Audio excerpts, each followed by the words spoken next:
dans le prochain épisode de Plus belle la vie. Tandis que Camille résiste à avouer à Jacob la réponse d'Emma, Sacha enquête pour savoir s'il a assisté à un meurtre. Quant à Bauer, il trouve l'appartement idéal pour lui et Léa. Attention, les paragraphes qui suivent contiennent des spoilers sur l'épisode de Plus belle la vie diffusé lundi soir sur France 3. Camille tient tête à Jacob face aux questions insistantes de Camille. Emma révèle que sa relation avec Baptiste a toujours été chaotique. Quant à César, elle admet qu'il la comprend. Alors que Kevin culpabilise de manipuler Camille, Jacob la questionne pour savoir qui de Baptiste ou de César il doit tuer. Camille tient tête à son ancien ravisseur, puis s'isole avec Kevin dans la forêt. Ils sont interrompus par les nombreux appels de Jacob. Camille avoue à Kevin qu'elle refuse de le voir parce qu'il veut tuer quelqu'un. Toutefois, elle empêche Kevin d'intervenir à ce sujet.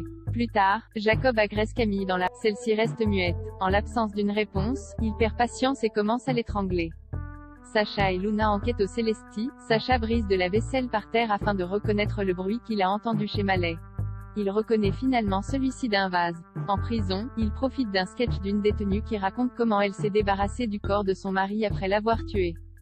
Là encore, il reconnaît exactement les bruits qu'il a entendus. Si Sacha veut aller voir la police, Luna pense que son handicap jouera en sa défaveur.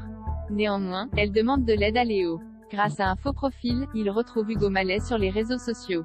Luna découvre que Mallet, qui a de gros problèmes d'argent, est marié à une riche héritière.